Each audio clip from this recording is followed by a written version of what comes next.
Welcome to Brain Roots IAS. Today we will study the India-Australia ECTA, a 4-year review. तो चलिए आज हम India Australia economic cooperation and trade agreement यानी ECTA को dissect करते हैं और देखते हैं कि पिछले कुछ सालों में इसने क्या हासिल किया है। देखिए, ये जो एग्रीमेंट 2 अप्रैल 2022 को साइन हुआ था ना, ये सिर्फ एक ट्रेड डील से कहीं जाता था। इसे एक स्टेपिंग स्टोन की तरह डिजाइन किया गया था, मतलब एक पहली सीढ़ी। इसका मकसद था इंडो पैसिफिक की दो ऐसी इकोनॉमीज को साथ लाना जो एक दूसरे के लिए परफेक्टली कॉम्प्लीमेंट्री हैं। मतलब जो इंडिया के पास है वो ऑस्ट्रेलिया को चाहिए और जो ऑस्ट्रेलिया के पास है वो इंडिया को। तो सवाल ये है कि इन सालों में हुआ क्या?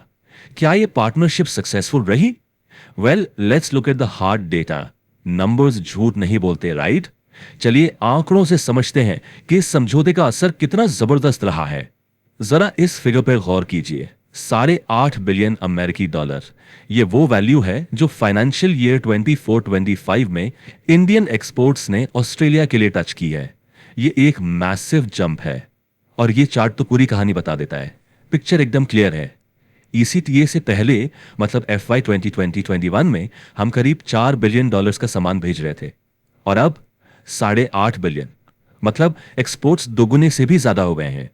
ये दिखाता है कि एग्रीमेंट का इंपैक्ट कितना इमीडिएट और पावरफुल रहा है। और बात सिर्फ हमारे एक्सपोर्ट्स की नहीं है। अगर हम टोटल बायलैटरल मर्चेंडाइज ट्रेड देखें, मतलब दोनों देशों के बीच गुड्स का कुल लेन देन, तो वो FY 24-25 में 24.1 बिलियन डॉलर तक पहुंच गया। ये एक बहुत ही हेल्दी इकोनॉमिक रिलेशनशिप का साइन है। अब इस डील की सबसे इंटरेस्टिंग और स्ट्रैटेजिक बात समझते हैं। इसे कहते हैं एसिमेट्रिकल मार्केट एक्सेस। एसिमेट्रिकल मतलब जो बैलेंस ना हो, एंड हियर ये इंडिया के फेवर में है। देखिए, ऑस्ट्रेलिया ने कहा आपके यहां से जो भी आएगा 100% सामान पर 0 ड्यूटी लगेगी, लेकिन इंडिया एक डेवलपिंग इकोनॉमी होने के नाते उसने सिर्फ 70.3% टैरिफ लाइंस पर एक्सेस दिया। ऐसा क्यों? ताकि हम अपने सेंसिटिव डोमेस्टिक सेक्टर्स जैसे डेयरी इंडस्ट्री को प्रोटेक्ट कर सके। नंबर्स तो इंप्रेसिव हैं, नो डाउट, लेकिन जमीन पर रियल वर्ल्ड में कौन सी इंडस्ट्रीज को फायदा हुआ? चलिए अब इन सेक्टोरल विंस की स्टोरी देखते हैं। फ्रॉम पिल्स टू पिक्सल्स, मतलब दवाइयों से लेकर डिजिटल वर्ल्ड तक। So the top 3 champions in this story जिनको सबसे ज्यादा फायदा हुआ है वो हैं फार्मास्यूटिकल्स, इंफॉर्मेशन टेक्नोलॉजी यानी IT और ऑर्गेनिक एग्रीकल्चर। फार्मा सेक्टर की बात करें तो ECTA में एक स्पेशल एनेक्स ऑन फार्मास्यूटिकल्स है। इसका मतलब यह है कि अगर किसी इंडियन जेनरिक मेडिसिन को US, UK या कनाडा जैसे बड़े रेगुलेटर से अप्रूवल मिल चुका है तो ऑस्ट्रेलिया उसे फास्ट ट्रैक अप्रूवल देगा। इससे इंडियन कंपनीज के लिए time to market drastically reduce हो जाता है, which is a huge competitive advantage. 200 million अमेरिकी डॉलर, ये वो एस्टिमेटेड एनुअल सेविंग्स है जो हमारी IT फर्म्स को हो रही हैं। कैसे? पहले एक डबल टैक्सेशन का इशू था जिसे इस अग्रीमेंट ने पूरी तरह से रिजॉल्व कर दिया। So it's a direct financial gain for our tech industry. अब ऑर्गेनिक एग्रीकल्चर की सक्सेस स्टोरी को समझने के लिए we need to understand a technical term, mutual recognition arrangement और MRA। Don't worry, it's simple. MRA का सीधा सा मतलब है जब दो देश एक दूसरे के सर्टिफिकेशंस और क्वालिटी स्टैंडर्ड्स को इक्विवेलेंट मान लेते हैं। मतलब जो इंडिया में पास है वो ऑस्ट्रेलिया में भी पास माना जाएगा। तो ऑर्गेनिक प्रोडक्ट्स के लिए इस MRA का प्रैक्टिकल बेनिफिट क्या हुआ? अब इंडियन ऑर्गेनिक सर्टिफिकेशंस ऑस्ट्रेलिया में डायरेक्टली एक्सेप्टेड है। इससे डबल सर्टिफिकेशन का झंझट खत्म हो गया और हमारे ऑर्गेनिक किसानों के लिए टी और स्पाइसेस जैसे प्रोडक्ट्स को एक्सपोर्ट करने की कॉस्ट में सीधे सीधे 15 से 20% की कमी आ रही है। बट वेट, ये पार्टनरशिप सिर्फ इकोनॉमिक्स तक ही लिमिटेड नहीं है। अब हम फोकस शिफ्ट करते हैं इसके स्ट्रेटेजिक और एनर्जी डायमेंशंस पर, जो शायद ट्रेड से भी ज्यादा इंपॉर्टेंट है। इंडिया का फ्यूचर है green transition, electric vehicles, solar panels. इसके लिए हमें चाहिए क्रिटिकल मिनरल्स जैसे लिथियम और कोबाल्ट। ये पार्टनरशिप एग्जैक्टली वही सिक्योर कर रही है। ये चाइना +1 सप्लाई चेन स्ट्रैटेजी का एक टेक्स्ट बुक एग्जाम्पल है। मतलब क्रिटिकल रिसोर्सेज के लिए सिर्फ चीन पर डिपेंड नहीं रहना।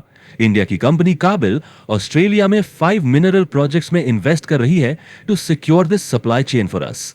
इन इकोनॉमिक टाइज को बैक कर रहा है एक बहुत ही strong defence and security framework. दोनों देशों के बीच एक कॉम्प्रिहेंसिव स्ट्रेटेजिक पार्टनरशिप है। एक इंस्टीट्यूशनलाइज्ड 2+2 डायलॉग होती है, मतलब हमारे और उनके foreign and defence ministers regularly मिलते हैं। और तो और एक म्यूचुअल लॉजिस्टिक सपोर्ट अग्रीमेंट भी है, जिससे Indian and Australian navies and air forces एक दूसरे के बेसिस को रीफ्यूलिंग एंड रिपेयर के लिए यूज कर सकती हैं। This is huge for Indo Pacific security. आगे बढ़ने से पहले let's just take a look at this table. ये ईसीटीए ट्रांसफॉर्मेशन को एट अ ग्लैंस दिखाती है। एक्सपोर्ट्स डबल हो गए, इंडियन गुड्स पर ड्यूटी 5% से 0% हो गई, आईटी पर डबल टैक्स खत्म हुआ और क्रिटिकल मिनरल्स के लिए एडहॉक इंपोर्ट्स की जगह स्ट्रक्चर्ड इन्वेस्टमेंट ने ले ली। Water transformation. So what's next? आगे क्या? ये याद रखना इंपॉर्टेंट है कि ईसीटीए एक इंटरिम एग्रीमेंट था, अ ट्रेलर।